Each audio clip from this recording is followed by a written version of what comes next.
Konseptual pendidikan Islam sebenarnya sudah cukup kaya dan sempurna, sebab ingin membentuk pribadi muslim sempurna dan mendapatkan kebahagiaan hidup di dunia dan di akhirat. Meskipun lebih cenderung normatif dalam realitasnya, praktik pendidikan Islam cenderung idealis dan kurang bersentuhan dengan problem realitas empirik. Hal ini antara lain disebabkan oleh adanya anggapan bahwa segala aktivitas hidup umat Islam, termasuk pendidikan, harus didasarkan pada wahyu dari Tuhan dalam pengertian harfiah, sehingga cenderung kurang melihat aspek realitas yang empirik. Dalam hal orientasi, pendidikan Islam seharusnya tidak hanya membentuk kesolehan individual semata atau kesadaran mistik, namun harus membentuk kesolehan sosial juga. Untuk itu, orientasi pendidikan harus diarahkan untuk membentuk individu muslim yang mempunyai kesadaran kenabian dalam karakter emansipatif, liberal, dan transendental yang mampu membaca problem empirik di sekitarnya, sehingga ia mampu terlibat dalam penyelesaian problem. Perubahan orientasi perlu segera diimbangi dengan perubahan kurikulum yang akan dibekalkan kepada setiap peserta didik. Sebagaimana dirumuskan oleh Al-Attas, bahwa kurikulum pendidikan Islam dikonstruk berdasarkan ajaran Al-Quran dan As-Sunnah, namun harus didialogkan dengan problem realitas sehingga muatannya dinamis, sesuai dengan konteks waktu dan tempat. Sebagaimana disinyalir oleh Fajlur Rahman, umat Islam harus melihat kandungan teks Al-Quran dan As-Sunnah, dalam arti bahwa perlu ada upaya pencarian tentang ide moral yang terkandung dalam teks Al-Quran. Ini hanya dapat dilakukan jika umat Islam melakukan kritik sejarah terhadap diturunkannya kitab tersebut. Untuk itu, Fajlur Rahman menawarkan double movement metodologi untuk dapat menangkap ide moral Al-Quran. Dalam pandangannya, sejak dulu sampai akhir zaman, teks Al-Quran tetap, namun formulasi untuk pembumiannya dinamis tergantung problem yang berkembang di masyarakat. Berdasarkan pemikiran tersebut, kurikulum dalam pendidikan Islam kritis, apapun nama pengetahuan yang akan diajarkan, mengharuskan ada perpaduan secara dinamis antara teks dan konteks. Untuk itu, paradigma kontekstual teaching and learning perlu diterapkan. Artinya, setiap materi yang disampaikan oleh pendidik harus bermakna bagi peserta didik. Dari pembelajaran dengan pendekatan kontekstual ini, diharapkan siswanya mampu bersaing dengan siswa sekolah-sekolah lain yang mungkin telah menerapkan pembelajaran kontekstual teaching and learning ini lebih lama. Oleh karena itu, pendekatan kontekstual sangat dibutuhkan dalam pembelajaran pendidikan agama Islam di sekolah, agar pengetahuan yang dimiliki siswa tidak hanya bersifat kognitif, tetapi juga mencapai ranah afektif dan psikomotor. Di samping itu, pendekatan kontekstual hendaknya mampu membentuk sifat toleran dan inklusif pada siswa. Pembelajaran atau pengajaran kontekstual merupakan suatu proses pendidikan yang holistik dan bertujuan membantu siswa untuk memahami makna materi pelajaran yang dipelajarinya dengan mengaitkan materi tersebut dengan konteks kehidupan mereka sehari-hari, yaitu konteks pribadi, konteks sosial, dan konteks kultural.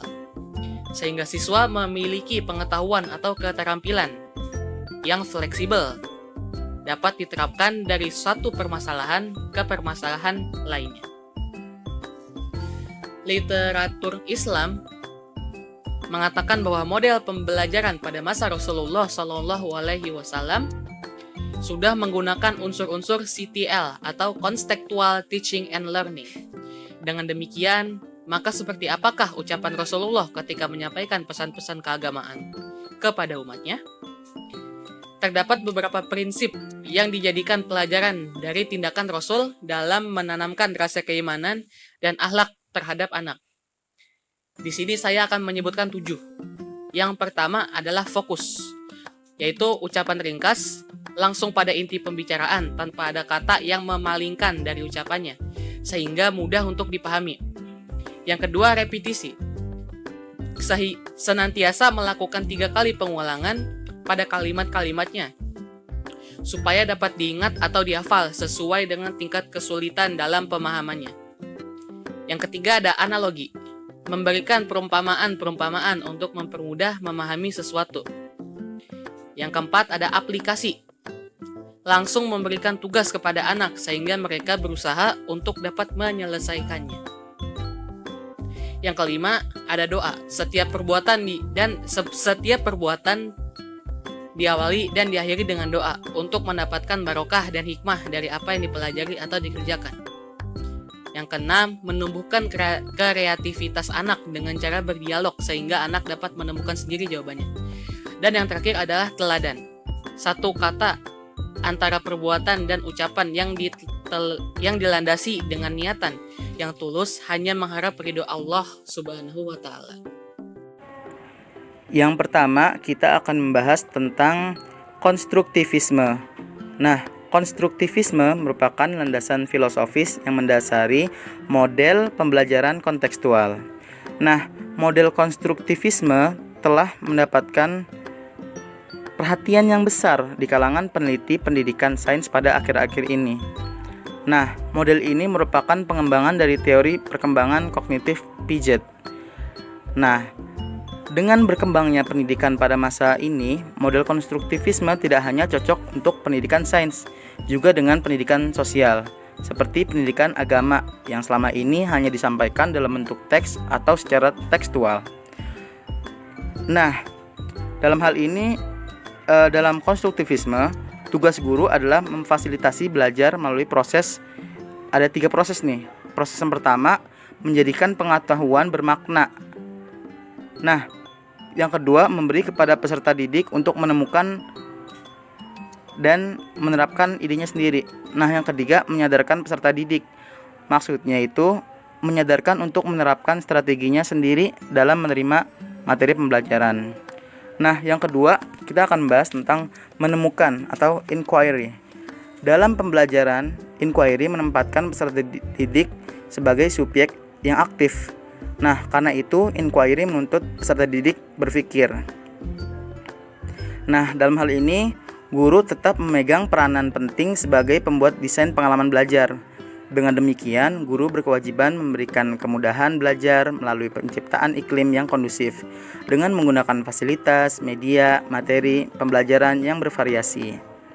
Nah, apabila dikaitkan dengan pembelajaran PAI, proses menemukan merupakan hal yang jarang dilakukan oleh guru. Untuk itu, dalam rangka peningkatan mutu pembelajaran PAI, guru perlu memberikan kesempatan kepada peserta didik untuk melakukan pengamatan, bertanya, mengajukan hipotesa, mengumpulkan data, dan menyimpulkannya sendiri. Nah, yang ketiga yaitu questioning. Yaitu dalam pembelajaran PAI, aktivitas bertanya perlu ditingkatkan. Diprediksi bahwa pada saat ini dalam pembelajaran peserta didik masih banyak yang belum secara aktif bertanya. Penyebabnya apa sih? Nah, penyebabnya adalah kurangnya peserta didik untuk memberanikan diri dalam melakukan pertanyaan. Bisa jadi peserta didik merasa dirinya tidak lebih tahu dari guru, adanya ganjalan psikologis, lalu juga kurang kreatifnya guru untuk memberikan persoalan-persoalan pada peserta didik. Oleh karena itu, ada 2 tugas guru PAI yang diperlukan, yaitu pertama, mencairkan atau mencari jalan keluar hambatan psikologis antara guru dengan peserta didik. Nah, yang kedua, memperkaya topik-topik pembelajaran yang aktual dengan semakin berkembangnya zaman dan yang ada hubungannya dengan kebutuhan yang akan datang. Masyarakat belajar, learning community. Dalam pendekatan pembelajaran kontekstual, pengembangan masyarakat belajar dapat dilakukan dengan cara: yang pertama, membentuk kelompok kecil atau besar; yang kedua, mendatangkan ahli ke kelas; yang ketiga, bekerja dengan kelas sebaya; yang keempat, bekerja dengan kelas di atasnya; dan yang kelima, bekerja dengan masyarakat. Apabila dikaitkan dengan pembelajaran PAI, maka ada beberapa hal yang penting dan perlu dilakukan oleh guru PAI. Di antara hal tersebut adalah seorang guru PAI perlu mengaktifkan kelasnya dengan cara meminta siswa untuk bekerja secara berkelompok. Yang kedua, guru PAI perlu menghadirkan tokoh atau ahli yang dianggap tepat untuk membantu hal-hal yang tidak diketahuinya secara persis.